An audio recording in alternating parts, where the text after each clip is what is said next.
Greetings, you may have noticed that I have here to tell you guys all about books.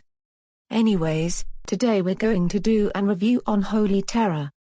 Holy Terror is a 2011 graphic novel written and illustrated by Frank Miller and published by Legendary Comics. The focus is on a superhero named The Fixer and his partner, Natalie Stack Cat Burglar, as he battles Islamic terrorists after an attack on Empire City. Originally, it was supposed to be a Batman comic revolving around the title character fighting terrorists such as the non-fictional Al-Qaeda by DC Comics titled, Holy Terror Batman. In 2006, however, it was no longer a Batman project according to Frank Miller, who said that it was a partway that was not a story about the title character. 20 reasons will be given why it's Holy Terror Black. 1. Originally was supposed to be a Batman comic called Holy Terror Batman. But however, rumors suggested that DC Comics former editor Bob Schreck was laid off and worked for Legendary Comics, which indeed implies writer Frank Miller took the proposed comic and make it not be a Batman comic, which led It Happened as well to get the cat out of the room. 2. An extremely racist story about terrorism and Islamism where the comic's hero named The Fixer is on a mission to take down terrorists by torturing and killing them without remorse. Which is never going to be good on paper or an interesting concept.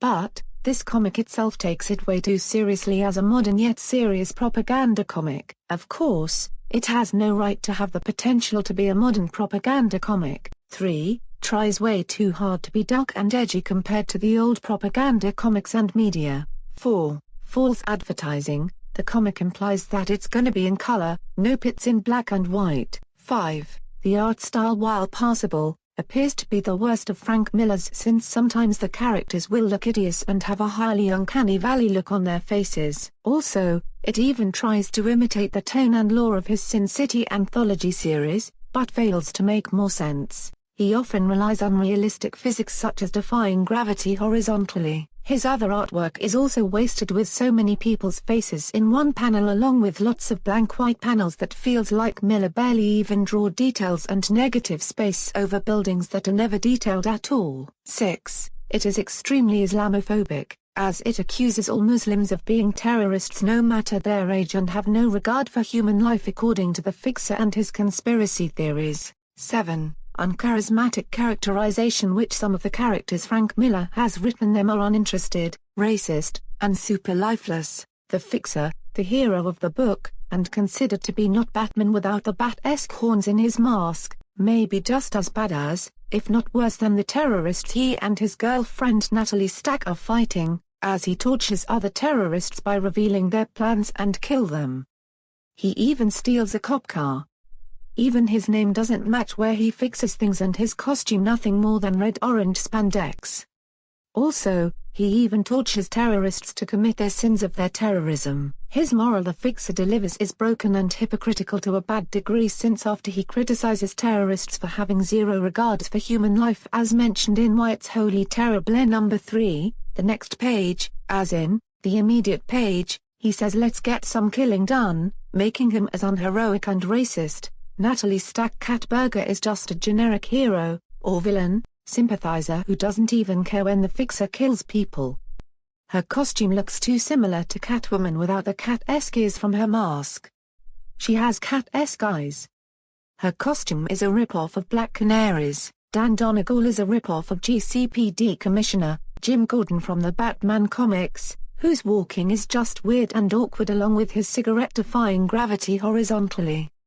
He barely gets any screen time and doesn't even care if the Fixer and Natalie Stack are killing terrorists, something that Jim Gordon would never do. The Empire City Police Department are very pointless to the story and are supposed to fight against the terrorists. Amina is a generic suicide bomber and foreign exchange student who has Jay commit suicide with her and is rather pointless to the story. David, with a blue Star of David tattooed on his face, and his 2 female Asian assassins served no purpose to help the Fixer whatsoever. The terrorists, the main antagonists in this book, don't seem to be good terrorists, since most of the terrorists are suicide bombers, which doesn't seem very good if they want to kill people since they're getting themselves killed, and what's worse, near the climax, they drive jets and blow up the Statue of Liberty Expressway, thus implying they could have done that earlier, and it ends up making the suicide bombers pointless. Speaking of their leader, he is depicted to be a dwarfed elderly man with beads all over his clothes and eyes. 8.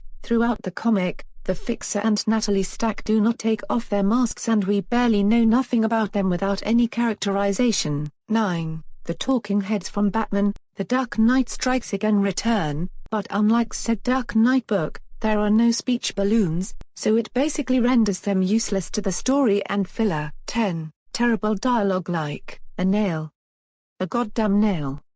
What's a goddamn nail doing stuck in my goddamn leg? 11. The fight scenes are meaningless and subpar. 12. The tone tries way too dark and consistent. 13. No characterization, that in which we barely know much about the Fixer and his true intentions. 14. The pacing feels either rushed or slow to go through. 15. The cover is just a generic punching a crook trope in which the Fixer is punching a terrorist member so hard, the stream of his teeth is defying gravity and flying out of his mouth in a straight horizontal line. 16. The rectangular dimension of this book is too big to fit on some shelves compared to other rectangular dimensions smaller than said big. You just don't do that. According to Louis Linker Lovehawk, he states that he has seen comics without standard sizing compared to normal proportions. 17. It has a bad message of terrorism that should be unkind and untrusted to people. It even said that violence is compassion and peace. Hurting others was not only justifiable but even could have employed force when dealing with threats and the way of power. It even says that we should fear the realism of terrorists that would frighten the people outside of Iraq. 18. The ending where the Fixer and Natalie Stack succeeded in killing terrorists accomplished nothing to be heroes. 19. No wonder we call it terror. And lastly, 20. It was considered to be the final goddamn nail to the coffin of Frank Miller's declining career in mainstream comics until he literally improved somehow in 2015's Batman, The Dark Knight 3, The Master Race. The only redeeming quality is, an unnamed policewoman is actually the only female character from Frank Miller's who is not a prostitute or talking about everything, which is good despite only appearing in one 2-page splash panel. Holy Terror received negative reviews from comic book writers and Batman fans for being controversial of Frank Miller's racist Islamophobic depiction of Muslims and other terrorists or terrorisms.